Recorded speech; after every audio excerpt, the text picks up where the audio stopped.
Welcome to Real Life and Real Faith. Join us at real-faith.tv, and we're going to be talking about what is truth, a great topic for this hour.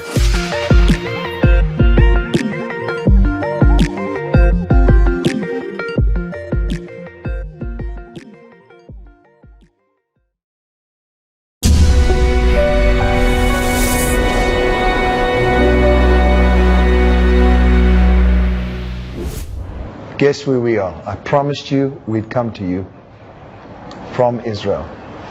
And guess who's with me? The troublemaker herself. The one who started the whole thing. Pipa, say hello to the beautiful warriors. I'm just so thrilled to say hello to the warriors. I met a whole bunch that are on the trip when we were on the Lake of Galilee, the Sea of Galilee. Stop telling them all the secrets. And so I got to say hello to them and sat and chatted to them. And if you had been on the trip, you would have had time with the worship we had this morning. Well, they're going to. This is what's so beautiful. It all started. We got here, and of course prepared ourselves for the launch in Galilee. On the sea, and it was greater than what I expected. The people are so pumped and so excited. Thank you for your love and support, and I promised you I'd come to you. And look how beautiful it is behind you. Look at the scenery. This is the Sea of Galilee. This is where Jesus walked on the water and did many miracles here. Most of his ministry was around here. Yes, it was. I mean, he did a lot of. You know, the song that I got, this is what I'm telling about, when I was leading the worship, well, now you're going to get this. You are going to actually get this footage. We couldn't do it today, of course, but we're going to get it to you, where all the boats were joined together, and they brought us on, and of course the crowds were there cheering. They were so excited, as you will be when you see it. Got onto the boat, all the boats were joined together, and I had the keyboard and the girls, and we sang, and Pipa was close by, and Christy, and the arrows were there, and of course the 500 and whatever people were there, and we started worshiping together. And I love the song that Jesus sang, or the Lord sang to us, was how he had walked and on that water, and now they were on that water singing praise to him. You're going to hear it. It's very beautiful. Anyway, here we are. It's the climate here, and I'm not talking about the natural climate, although it is very hot. It's very humid. Yeah, and we'll probably be a bit dry in Jerusalem and cooler. The important thing is that there's also a spiritual climate, a political climate. People are afraid. People are weary. They're tired of being attacked, Israel. And what we're seeing here is a proclamation that is coming out of Israel by the prophet, by the people that are around me. It's just an very, very powerful feeling. Now, Fiona, if you want to share a little bit about the United Nations, resolution, what they want to do with the occupied territory, maybe you can just share on that a little bit, so that people understand that this is a vicious attack, and God placed Fiona and the warriors here at such a time as this. So, tell us a little bit about it. What your take is on it. Okay. I think that for me, one of the most extraordinary things, though, is the timing of you being here, of us being here together. Yes. Because when God told you 18 months ago to fast for 18 months and then have an event in Israel, none of us had any idea of what would be brewing in the Palestinian territories at that time. This is something that's really only been coming to a head in the last number of months, and it's culminating in the week that we are here and in next week. And the big event is on the Sunday, and now there's some idea that things could happen the week after that.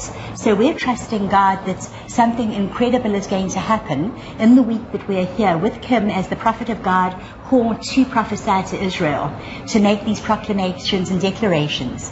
But really what happened was, first of all, to talk about the West Bank.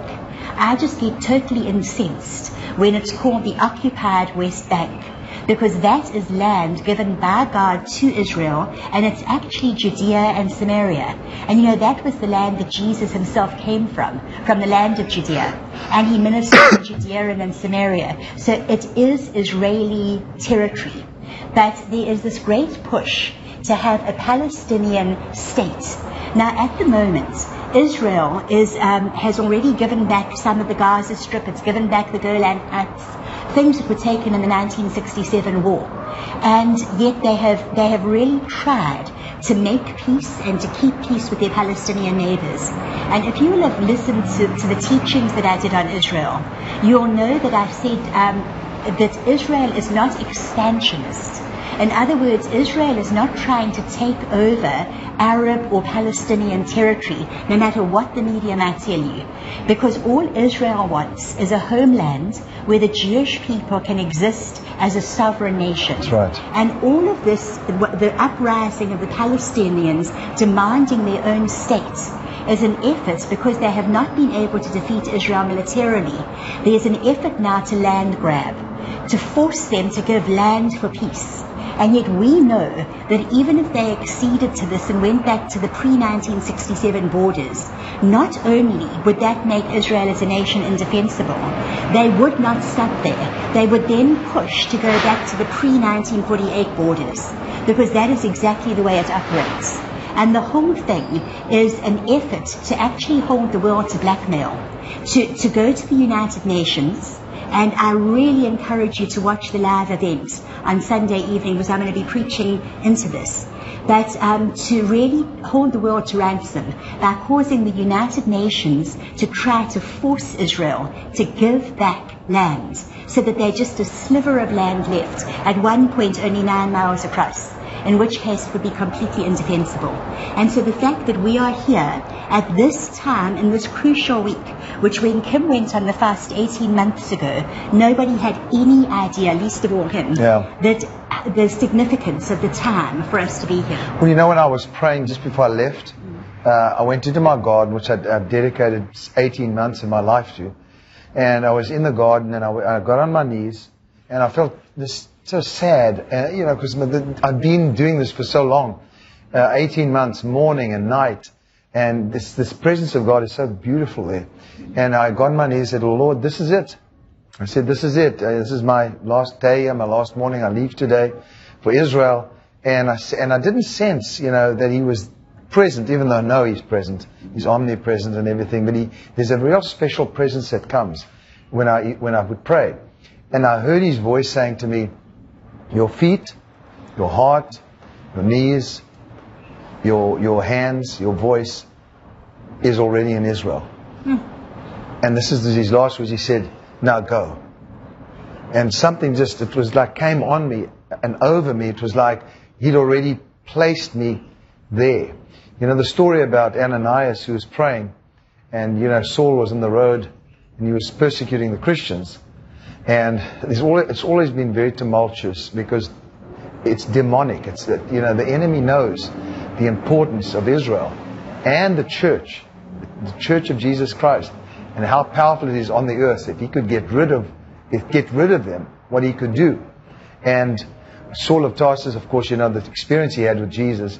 And I love the story because Ananias, Jesus speaks to Saul and says to him, you need to go into Jerusalem. You need to go into the city at least, so I can instruct you. He could have told Saul right there and everything, but he didn't. He only gave him a little bit.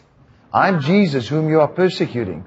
And does that whole thing with him. He says, now go into the city and you will be told. Now when when Jesus goes to Ananias, or the Lord goes to Ananias, who's praying in the city, a praying person, the presence of prayer, He says to him, now I want you to go to Straight Street. That's where, of course, you know, that's where Saul of Tarsus was sent. He was blind. And he said, to the house of Judas, there is a man by the name of Saul who is praying. Now I can only imagine, you've heard me teach on this before, how Ananias must have felt, not knowing what had already happened to Saul. So he didn't know what had happened to Saul as yet, that he'd got converted, that he was blinded. And here he was in a state of panic, even saying to the Lord, and don't you realize this man has the power to bind and to take him to Jerusalem? And of course he said, go. Now I love this part in Acts.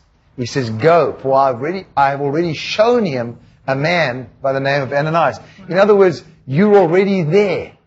Your presence is there. I've already shown Saul that you're the guy that's going to open his eyes and lead him. into the baptism of the Spirit or whatever. And so he'd have the experience. His eyes would be open. But I love that because he had already taken Ananias, spiritually of course, and placed him there. His authority was in the house of Judas on Straight Street. That's where the authority was. The authority was no longer in that house of prayer where he was praying. Ananias was very comfortable and cozy praying in his house. But now that prayer had taken him, his anointing, and placed it into the house of Judas on Straight Street for this incredible thing to happen. That's how I feel about this. I feel like I was praying for 18 months. He said, now, this is not where you are. Your spirit is already moving ahead, and the anointing is there prepared for you. And so when I got here, immediately I could sense a grace on me, a favor. The anointing was so strong. And this morning when we were praying together and worshiping on the Sea of Galilee, you could feel the presence of God. I walked on, and there was a young man. I threw my mantle, and it hit him, and I started prophesying over him. Spirit of prophecy was already happening. And then the people started cheering. You, my beloved warriors, have supported us and brought us here, and I want to thank you for that. You're going to share. We're going to be filming, by the way, doing some stuff on Mount Tabor. I just heard that's how they say it in the Hebrew. And on Mount Tabor, we're going to be doing a bunch of things. And then tomorrow at Carmel, we'll make sure that you get the footage, even if it's next week. I also want to say this to you, that you have the opportunity to bless us and to continue supporting us. Don't stop now. Remember, we have our special time together where you come and you give. There's that offering link there. I want you to seriously pray today and say, God, I want you to show me what I must give. I want to sow into Israel like never before. Just keep doing it. Even if it's just $5 or $500 or $50, whatever it is. You know I do it. We're going to do it in a few minutes. But I just want you to know that we are at the right place at the right time for the right reason at the right season. The anointing moved from my prayer garden right here to Israel, and I can sense it, and there are going to be beautiful things happening. We'll make sure you get it.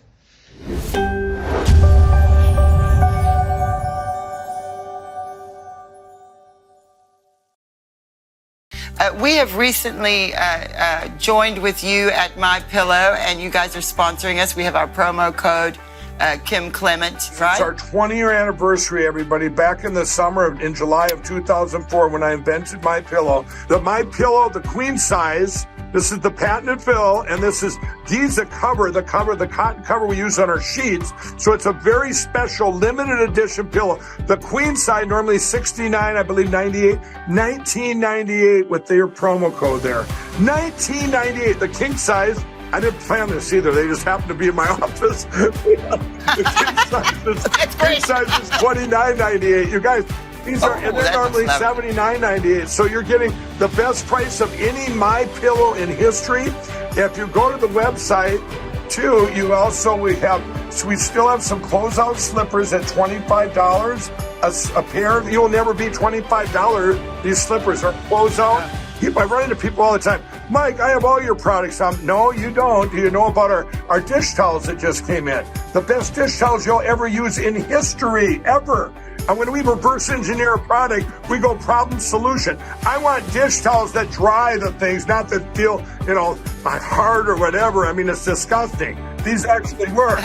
These actually work. But yeah, use that promo code Kim Clements, everybody, and take advantage of that right now.